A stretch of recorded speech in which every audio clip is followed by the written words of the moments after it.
kita syukuri.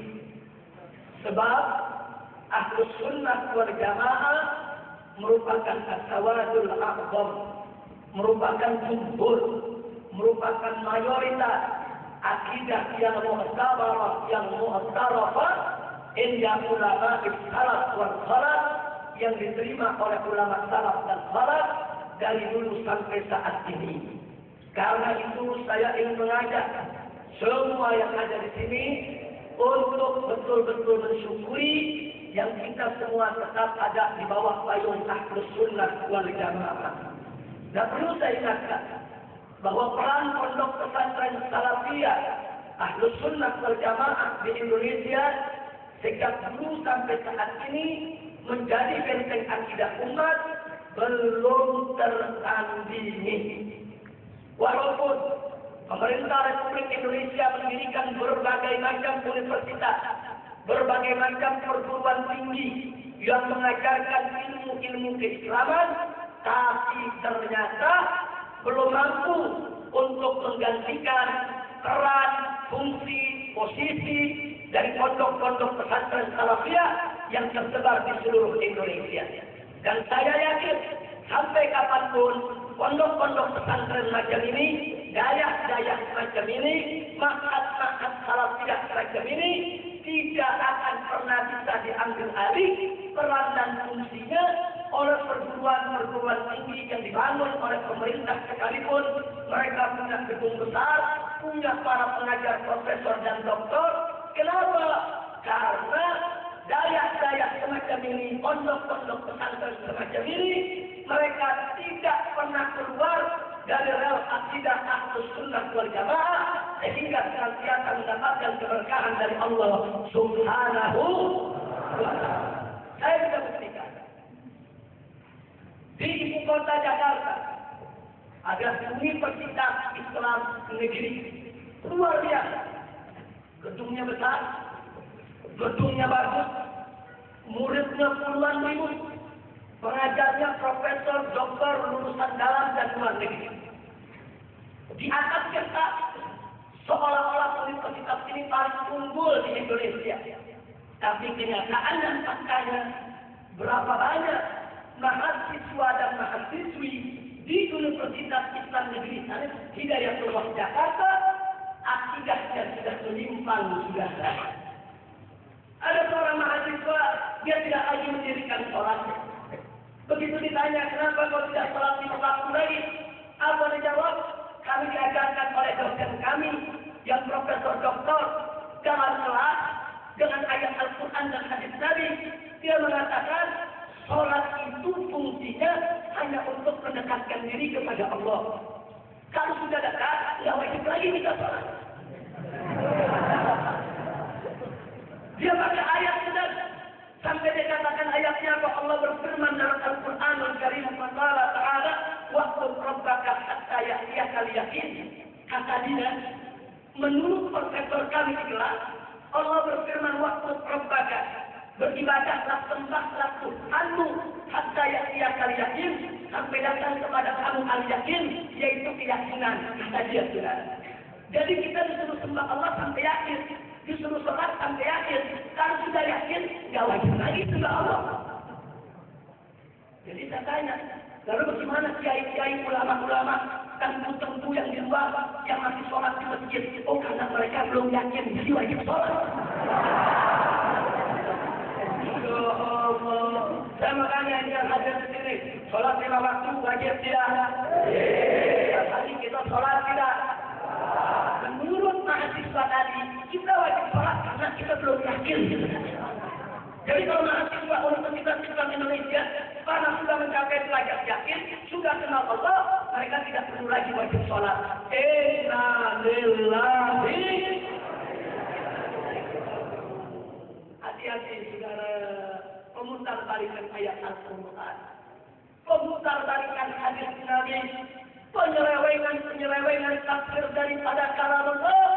Ini sering terjadi di universitas-universitas, perguruan-perguruan tinggi yang sudah terkontaminasi dengan paham-paham liberal yang dibawa dari negeri barat sana, sudah ada. Ya, memang Allah berfirman, faqala ta'ala waqtu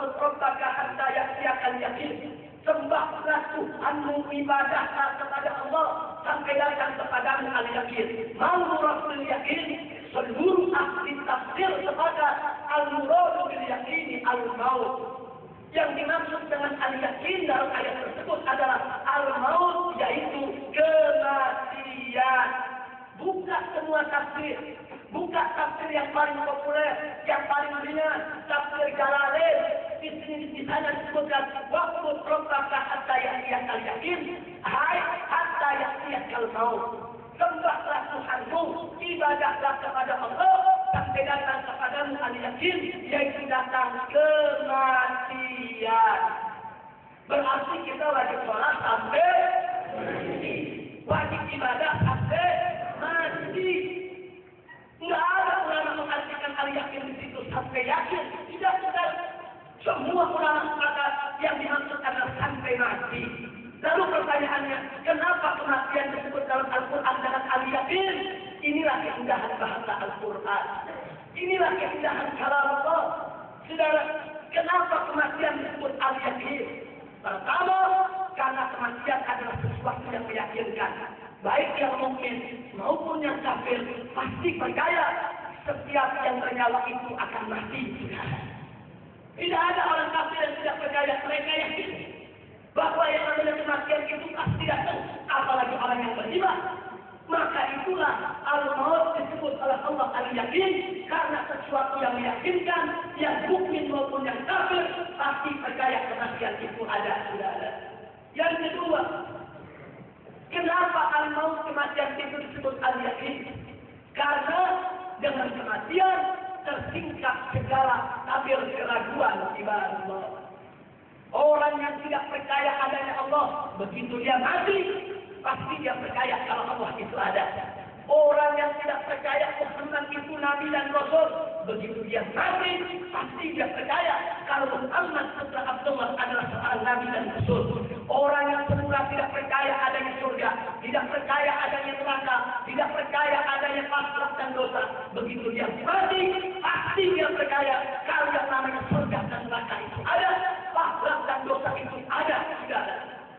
Itulah makanya disebut al-maut dengan bahasa al-yakin, karena segala tabir keraguan tersingkap berubah menjadi keyakinan.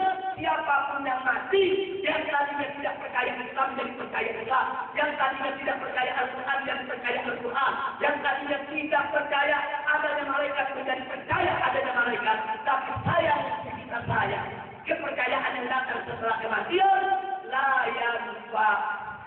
Keyakinan yang datang setelah kematian tidak akan menyelamatkan dia dari azab Allah Subhanahu wa Ta'ala, karena seumur hidupnya dia tidak percaya, tidak beriman kepada Allah dan Rasulnya. Na'udzubillah min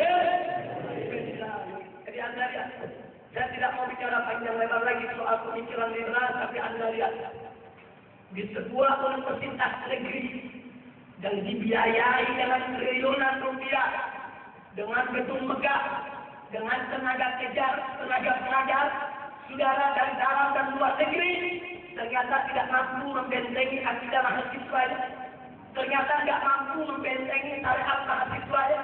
Ternyata justru dari sana muncul mahasiswa-mahasiswa yang disebut calon-calon cendekiawan yang berkeyakinan sholat 5 waktu itu tidak wajib, saudara. Inna lillahi wa inna ilaihi raji'un. Saya mau tanya kepada yang hadir, Samarana didirikan sejak beratus-ratus tahun yang lalu, semenjak zaman Sultan Iskandar Muda sampai hari ini. Apa ada orang Ustaz Samarana yang mengatakan sholat 5 waktu tidak wajib? Tidak ada. Itu ingin saya buktikan bahwa daya Samarana, daya Mudi Mesra, maksud daripada Mudi Mesra Samarana ini dari awal berdiri sampai hari ini tidak pernah mustahil dari akidah Ahlus Sunnah wal Jamaah. Tidak pernah mustahil, saudara, dari ada ajaran yang benar, dari ada syariat yang dibawa oleh Nabi Muhammad. Saya berikan contoh yang kedua. Di IAIN Sunan Ampel Surabaya, Institut Agama Islam Negeri Surabaya, gedungnya besar. Gurunya dirikan dalam dan luar negeri. Di dalamnya banyak fakultas agama Islam. Seorang dosen mengajar di kelas. Apa yang dia lakukan? Dia ambil selembar kertas. Dia katakan kertas ini tidak suci, tidak mulia. Dia ambil satu spidol, pulpen tebal. Dia katakan spidol ini isinya hanya tinta, tidak suci, tidak mulia. Kemudian dia tulis Lafzul Jalalah, Allah. Setelah ditulis apa dia bilang? Tulisan ini maknanya saja yang mulia. Kertasnya tidak mulia. Tintanya tidak mulia. Jadi boleh kita remas. Jadi boleh kita ingat surat. Dikelas. Jadi dia katakan, cuma maknanya yang mulia Allah. Walaupun itu sudah ditulis di atas kertas dengan tinta, tetap tinta itu tidak mulia. Tetap kertas itu tidak mulia. Boleh diremas, boleh disobek, boleh diinjak sesuka hati. Artinya saudara, kalau begitu para pikir mereka, maka mushaf Al-Quran itu juga terdiri dari tinta, itu juga terdiri dari kertas. Apa boleh kita injak, apa boleh kita bakar sengaja, apa boleh kita coret-coret, apa boleh kita remas. Sama tanya yang hadir sini, kita sebagai mazhab daripada Imam Syafi'i berakidahkan Ahlus Sunnah wal Jamaah tanpa wudu, apa boleh kita menyentuh mushaf Al-Quran? Walaupun itu terdiri dari kertas dan tinta, tapi begitu kalau Allah sudah dituliskan di atasnya saudara, dia menjadi mulia karena adanya kalam Allah. Dia menjadi mulia karena ada kalam thayyib. Dia menjadi mulia karena ada kalimat-kalimat yang merupakan firman Allah. Sehingga ulama dalam mazhab Syafi'i sepakat orang yang tidak suci tidak boleh untuk menyentuh Al-Quranul Karim. La yamassuhu illa Sadaqallahul Azim. Sama itu saya tanya, kalau gitu pendidikan di perguruan tinggi yang dibangun oleh pemerintah di luar sana bahaya tidak? Ternyata saudara, apakah perguruan tinggi tadi bisa menandingi pesantren Salafiyah? Bisa menandingi daya-daya Ahlus Sunnah? Tidak ada, saudara. Saya mau tanya, daya Samarang semenjak berdiri sampai hari ini, apa ada guru-gurunya atau muridnya yang mengatakan merobek-robek Al-Quran boleh? Apa ada yang mengatakan ini Al-Quran boleh? Apa ada yang mengajarkan kertas bertuliskan Allah boleh kita ingat-ingat? Ada tidak?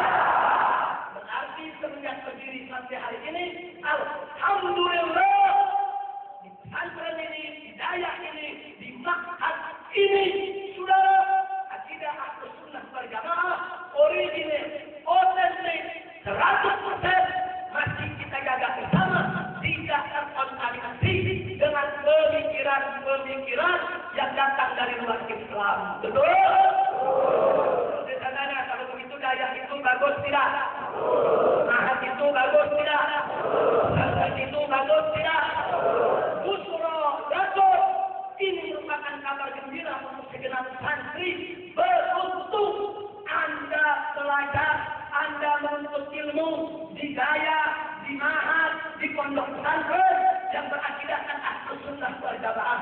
Beruntung Anda dilindungi oleh Allah, dipelihara oleh Allah melalui tengku-tengku kita, melalui guru-guru kita, di bawah pengawasan guru kita Tengku Abudi, agar kita tidak terkontaminasi dengan pemikiran-pemikiran yang keluar daripada akidah Ahlus Sunnah wal Jamaah. Itu kita berada di daerah beruntung tidak? Dari pesantren beruntung tidak? Siap belajar dengan sungguh-sungguh, siap membela akidah Ahlus Sunnah wal Jamaah. Takbir. Sallu ala Nabi. Saya kasih contoh yang ketiga sudah. IAIN Warisono Semarang, Jawa Tengah. Institut Agama Islam Negeri. Ada Fakultas Syariat Islam, namanya bagus, Fakultas Syariat Islam. Fakultas ini menerbitkan yaitu jurnal. Jurnal itu macam majalah 3 bulanan. Di dalam jurnal tersebut, saudara, beberapa tahun yang lalu dia angkat mengangkat satu tema. Apa judulnya? Judul temanya saudara, judul majalahnya adalah indahnya perkawinan sejenis.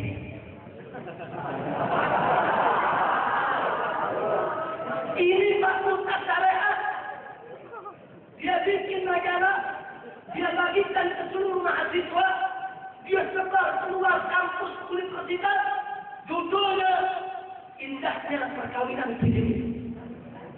Apa dia bilang? Dia bilang Allah tidak mengharamkan laki kawin dengan laki. Allah tidak melarang perempuan kawin dengan perempuan selama mereka bertakwa kepada Allah. Tahu tidak? Tidak sampai di situ. Bahkan dia katakan kalau ada orang mengharamkan perkawinan sejenis antara laki dengan laki, perempuan dengan perempuan, ketahuilah orang tersebut primitif. Saya bertanya kepada para santri Samalangan, laki dengan laki boleh kawin tidak? Perempuan sama perempuan boleh kawin tidak? Arti santri Samalangan primitif. Menurut mereka benar, kurang ajar tidak? Saya bertanya menurut para habaib, para ulama, para tengku di Ahlus Sunnah wal Jamaah, laki dengan laki boleh kawin tidak? Perempuan dengan perempuan boleh kawin tidak?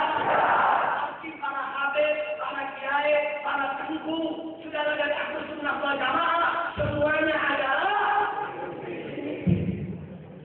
jadi yang tak primitif mereka doang.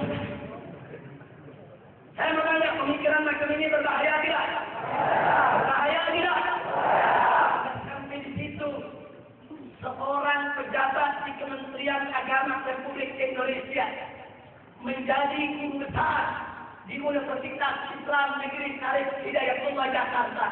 Wawancara dengan satu majalah perempuan, ditanya bagaimana menurut profesor tentang poligami, tentang beristri lebih dari satu. Dia katakan haram.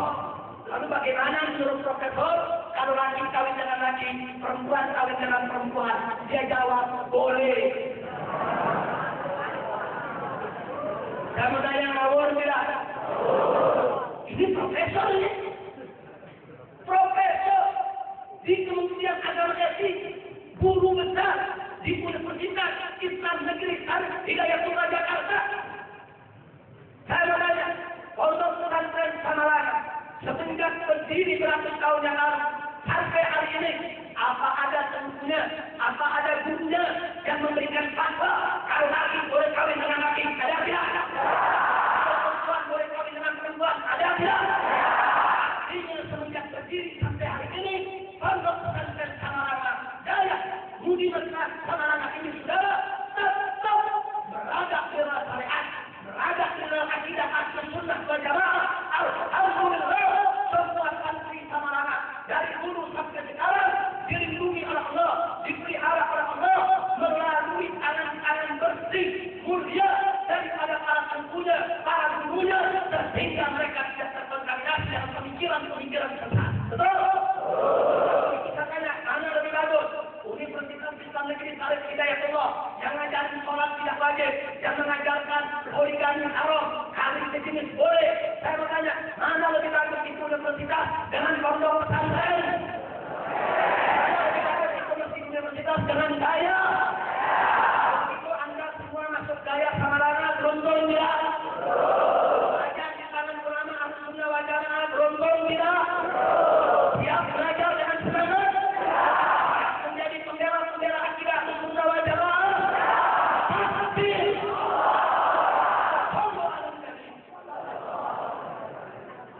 Maka itu saudara, tidak banyak yang ingin saya sampaikan. Saat ini kita menghadapi dua perang. Ada perang konvensional, pakai senjata, pakai peluru, seperti yang terjadi di Afghanistan, yang terjadi di Irak, yang terjadi di Palestina, yang terjadi di Syria, yang terjadi di berbagai belahan dunia, saudara. Tapi jangan lupa, ada perang yang lebih berbahaya, ada perang yang lebih gawat, ada perang yang lebih besar, yaitu Al-Ghazwul Fikri, peran pemikiran saudara. Bagaimana oleh yang tarik merekrut anak-anak orang Islam di Indonesia, diberikan beasiswa belajar Islam di Inggris, belajar Islam di Prancis, belajar Islam di Amerika Serikat, belajar Islam di Boston University, belajar Islam di Harvard University, belajar Islam di Cambridge University, belajar Islam di Sorbonne University. Mereka belajar tafsir kepada profesor-profesor Yahudi. Mereka belajar hadis kepada profesor-profesor Nasrani. Begitu mereka sudah jadi doktor, mereka kembali ke Indonesia, saudara. Mereka tetapkan tafsir mereka. Mereka tetapkan pemahaman hadis mereka yang berasal dari guru-guru Yahudi dan Nasrani mereka, saudara. Dengan menyandang gelar doktor, dengan menyandang lulusan luar negeri, mereka begitu mudah masuk ke eksekutif, masuk ke yudikatif, masuk ke legislatif untuk merubah tatanan keagamaan di Republik Indonesia, saudara. Sementara Ahlus Sunnah wal Jamaah dipikirkan, bagaimana Ahlus Sunnah wal Jamaah cukup di menasah-menasah saja, cukup di dayak-dayak saja, cukup di pesantren-pesantren saja, supaya ulama-ulama Ahlus Sunnah wal Jamaah tidak lagi ikut campur dalam urusan pemerintahan, supaya kita lepas tangan sama sekali. Akhirnya Republik ini dipegang oleh orang-orang sekuler, dipegang oleh orang-orang liberal yang membuat undang-undang semaunya, yang membuat undang-undang sengaja. Akhirnya mereka obok-obok ajaran Islam, saudara. Maka itu sama tanya kepada semua santri yang ada di sini, apakah kita wajib membela Islam? Apakah wajib kita melawan siapapun yang ingin menghancurkan Islam? Karena itu, saudara, upaya mereka melakukan serang pemikiran tidak boleh kita biarkan. Untuk melawan mereka nggak bisa pakai pistol. Untuk melawan mereka bukan pakai peluru. Untuk melawan mereka bukan pakai pedang. Tapi untuk melawan mereka harus pakai ilmu, saudara. Maka itu tadi saya gembira mendengar apa yang disampaikan oleh Tuan Guru Tengku Abu Muni, saudara, bahwa Samarana tidak hanya aktif dalam dunia dakwah, saudara, karena dalam dunia dakwah sulit untuk melakukan pengkaderan terhadap generasi penerus. Tapi Samarana sejak awal juga fokus di dalam taklim, ta'allum, tarbiyah, mendidik generasi muda, membekali mereka dalam ilmu, sehingga ke depan mereka bisa menjawab segala tantangan zaman yang ada, insya Allah. Kalau Anda besok memperang pemikiran, Anda mesti punya ilmu, Anda mesti cerdas, Anda mesti punya nalar, dan ilmu itu Anda tidak dapat kecuali di pondok pesantren Salafiyah. Dan Anda tidak dapat itu ilmu kecuali di daya-daya Ahlus Sunnah wal Jamaah. Anda tidak mendapat itu ilmu untuk melawan pemikiran-pemikiran sesat kecuali kalau Anda mendapatkan guru, mendapatkan tentu, mendapatkan ulama yang istiqomah di akidah Ahlus Sunnah wal Jamaah, sehingga si guru bertanggung jawab di hadapan Allah dan Rasulnya. Dia tidak akan khianat, dia akan didik kita sebagai Ahlus Sunnah wal Jamaah sejati, insya Allah. Begitu saya bertanya, siap melawan pemikiran liberal, siap melawan pemikiran sesat, siap melawan pemikiran musuh-musuh Islam, siap bertempur secara pemikiran. Wajib Anda belajar dengan sungguh-sungguh, wajib Anda menuntut ilmu dengan sungguh-sungguh. Putra agung, Anda saat ini ada di tengah-tengah sumber ilmu pengetahuan. Anda saat ini ada di sumber benteng Ahlus Sunnah wal Jamaah. Jangan sia-siakan waktu, jangan sia-siakan umur.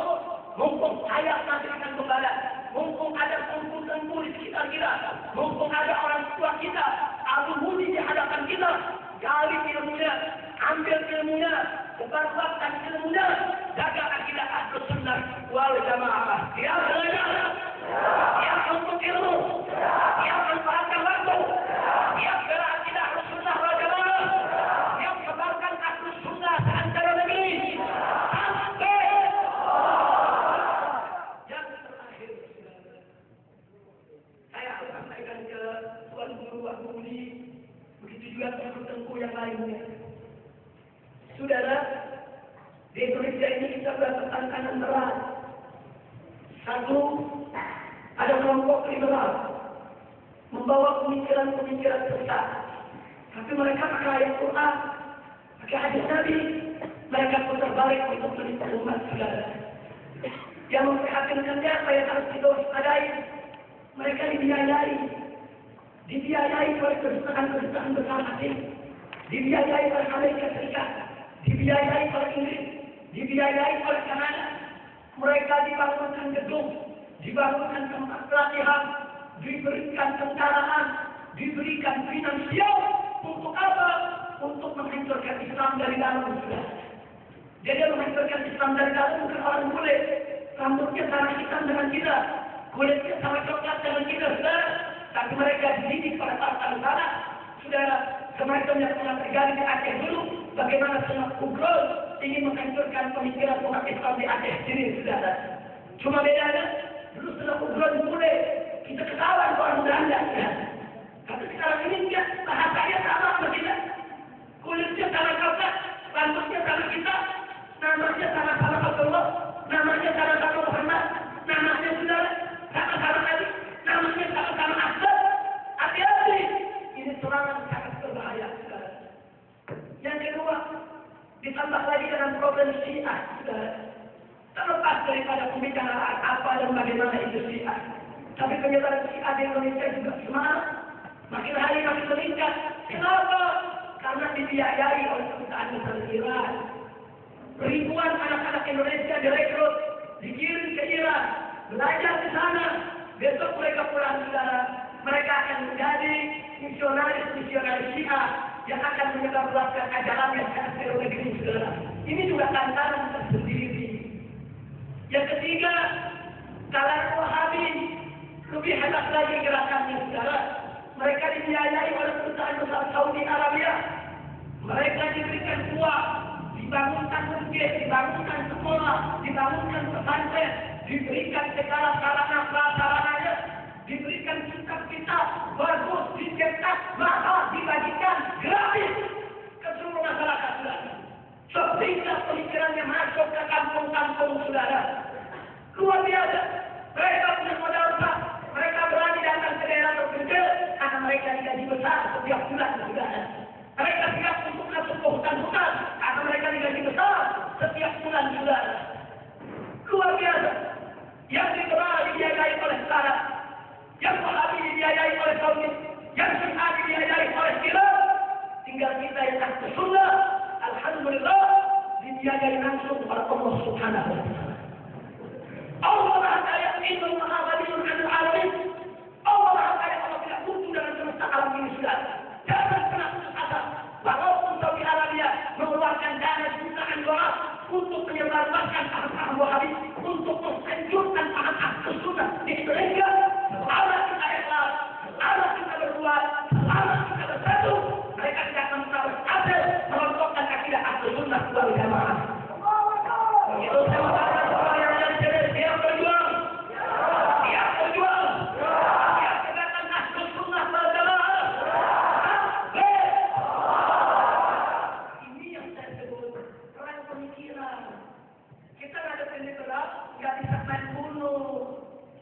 Kita nggak ada Syiah, nggak boleh main hantam. Kita nggak ada Wahabi, nggak boleh mengangkat senjata. Kita menghadapi mereka mesti dialog, mesti diskusi, saudara, mesti adu argumentasi. Ini yang saya maksud perang pemikiran. Silakan liberal bicara, keluarkan dalilnya. Silakan Syiah bicara, keluarkan dalilnya. Silakan Wahabi bicara, keluarkan dalilnya.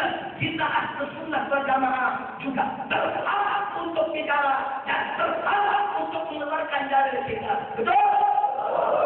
Maka itu saya minta, kalau besok Anda berhadapan dengan liberal, kalau besok di tengah masyarakat Anda berhadapan dengan Syiah, Anda berhadapan dengan Wahabi, kalau Anda punya ilmu, tidak punya ilmu, menghadapi yang apa? Kalau tidak punya ilmu, perang dengan apa? Kalau tidak punya ilmu, bagaimana untuk menyelamatkan akidah umat?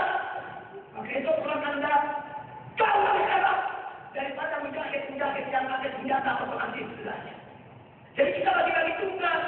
Jangan semua umat Islam terjun ke medan perang pakai senjata. Harus ada umat Islam yang belajar, duduk, ngaji. Karena mereka akan menggunakan ilmu sebagai senjata untuk melindungi akidah ahlu sunnah. Dan ketahuilah, Menuntut ilmu saudara jauh lebih berat daripada jihad dengan senjata api di tengah hutan atau di tengah kota. Di dalam kitab Kifayah Masyarakat diceritakan ada seorang mujahid berkata, aku sudah berjihad 30 tahun di medan perang, membawa senjata hantam orang-orang kafir. Suatu ketika aku belajar, begitu aku belajar duduk 1 jam, ternyata duduk belajar 1 jam jauh lebih berat daripada jihad 30 tahun. Masya Allah. Jadi jangan dipandang remeh belajar Islam.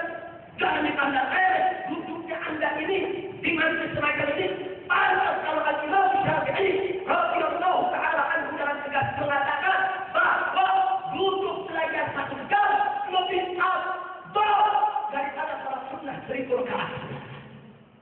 Belajar ini penting karena dengan Anda belajar Anda dapat ilmu, besok Anda yang akan jadi ulama, besok Anda yang akan jadi tengku, besok Anda yang akan jadi kiai, besok Anda yang akan menjadi pembela ulama, besok Anda yang akan melindungi akidah para salaf, Anda yang akan melindungi akidah Ahlus Sunnah wal Jamaah dari orang-orang yang mungkin menghancurkan dan merusaknya. Betul? Begitu terakhir saya tanya, kalau kita menuntut ilmu penting tidak? Wajib tidak? Ya menuntut ilmu? Ya menuntut ilmu? Ya ke depan menyebarluaskannya ke seluruh Indonesia? Takbir! Mudah-mudahan Anda setelah nanti selesai belajar di Amarana ini, baik mulai dari Rodatul Asar, Abu Murid, dengan ITBA, sampai kalau nggak salah sudah ada perguruan tinggi di sini, sampai ke perguruan tinggi, insya Allah Anda akan dari pejuang Ahlus Sunnah wal Jamaah. Setelah lulus, kembali ke kampung masing-masing. Setelah lulus, kembali ke wilayah masing-masing. Sebarluaskan akidah Ahlus Sunnah wal Jamaah. Jangan biarkan keyakinan akidah pemikiran sesat apapun merusak daripada akidah Ahlus Sunnah wal Jamaah. Mudah-mudahan Allah memberikan kemenangan kepada kita semua. Nah ini yang saya sampaikan. Jadi mari kita bagi-bagi tugas di kalangan Ahlus Sunnah wal Jamaah. Di kalangan Ahlus Sunnah wal Jamaah, saudara, ada yang mesti punya pondok pesantren, ada yang mesti mendidik umat, tapi mesti juga ada yang melakukan amar ma'ruf nahi munkar untuk menentang segala kemungkaran. Dan mesti ada juga kelompok yang berjihad di jalan Allah. Sebab kalau terjadi pembantaian terhadap orang Islam, seperti yang terjadi di Ambon, seperti yang terjadi di Poso, ribuan saudara kita dibunuh, ratusan perempuan kita diperkosa, ribuan anak-anak kita disembelih, saudara. Kalau itu terjadi, siapa lagi yang telah mereka jauhkan umat Islam, saudara? Maka itu umat Islam harus bagi-bagi tugas. Ada yang tugasnya belajar, mengajar, ada yang tugasnya mencegah daripada kemungkaran, melakukan amar ma'ruf nahi munkar, dan harus ada yang melakukan jihad di jalan Allah. Ketiga bagian ini tidak boleh diadu, tidak boleh saling menjatuhkan, tidak boleh saling mencela, tapi harus saling mendoakan, harus saling mendukung, harus menyatu di dalam menegakkan kalimat Allah Subhanahu wa taala. Insyaallah Allah akan memberikan kemenangan kepada kita semua. Nah itu yang saya mau sampaikan. Dan berikutnya bicara tentang liberal, saya sudah melarang buku dengan judul Hancurkan Liberalisme dan Tegakkan Syariat Islam. Kami sudah bertekad sejak beberapa tahun yang lalu, kami akan lawan segala pemikiran liberal yang ada di Republik Indonesia dari Sabang sampai Merauke. Dan kami akan berjuang untuk menegakkan syariat Islam di Indonesia. Bukan hanya di Aceh, tapi setiap jengkal negara kesatuan Republik Indonesia harus menerapkan syariat Islam karena mayoritas penduduk negeri ini adalah umat Islam. Karena itu, saya karang lagi buku kedua dengan judul Wawasan Kebangsaan Menuju NKRI Bersyariah. Dalam buku ini saya buktikan bahwa penegakan syariat Islam di Indonesia tidak bertentangan dengan Pancasila, tidak bertentangan dengan Undang-Undang 45, tidak bertentangan dengan NKRI, tidak bertentangan dengan Bhinneka Tunggal Ika, bahkan tidak bertentangan dengan semua ayat konstitusi, bahkan justru konstitusi negara ini semestinya mewajibkan umat Islam menerapkan syariat Islam di Indonesia. Di sini kita jawab semua ucapan-ucapan kaum liberal, kaum sekuler, ataupun pejabat-pejabat yang selama ini menolak menerapkan syariat Islam dengan berbagai macam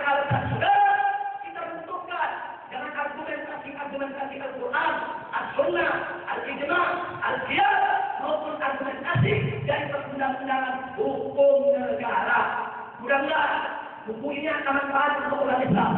Mudah-mudahan untuk semacam ini akan lebih mendorong umat Islam lebih semangat untuk memperjuangkan Islam di Indonesia.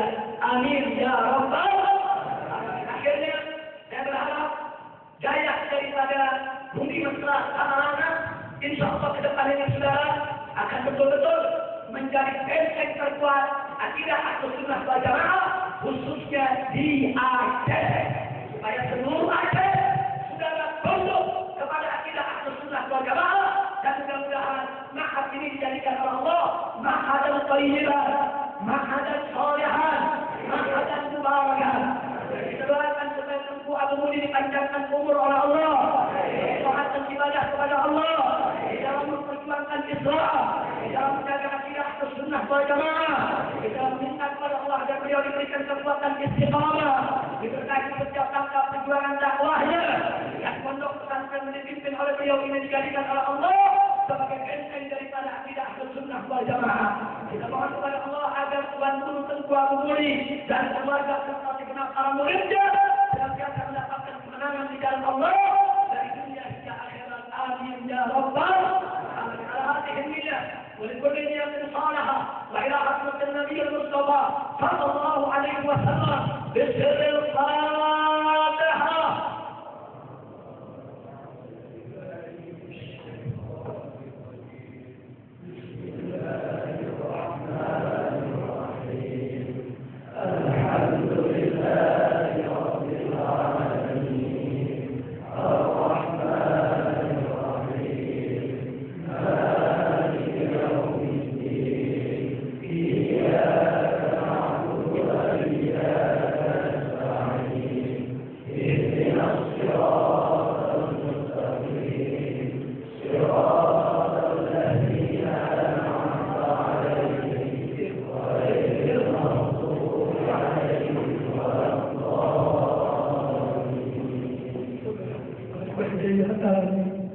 Itulah yang kita sampaikan pada kesempatan hari ini. Saya mohon maaf atas segala kekurangan, kehilapan dan kesalahannya. Saya terima kasih atas segala perhatiannya. Dan sebagai penutup, saya ingin sampaikan sedikit bahwa Front Pembela Islam yang saya dan kawan-kawan dirikan adalah organisasi Islam yang aktif dalam bidang amar ma'ruf nahi munkar, berakidahkan Ahlussunnah wal Jamaah dengan akidah Imam Abdul Hasan Asy'ari dan dengan al-Hafidh al-Imam Asy-Syafi'i, dan kami tidak akan bergeser dari akidah Ahlussunnah wal Jamaah. Maka itu Front Pembela Islam akan mendukung seluruh pondok pesantren Salafiyah, semua pondok pesantren Ahlussunnah wal Jamaah yang tersebar dari Sabang sampai Merauke, karena itu merupakan bagian kami juga, kewajiban kami juga untuk tetap mempertahankan akidah Ahlussunnah wal Jamaah di seluruh Indonesia. Nah, yang kedua, sebagai penutup, akhirnya saya minta keridhaan dan kerelaan dari Tuan Guru kita Tengku Haji Hasanul Basri, yaitu yang kita akrab panggil yang mulia, daripada Tengku Abu Mudi, untuk bisa menerima hadiah buah buku dari kami, untuk bisa beliau dan dibaca dan koreksi kalau yang tidak sesuai dengan akidah Ahlussunnah wal Jamaah, agar kita perbaiki secara bersama-sama. Baik itu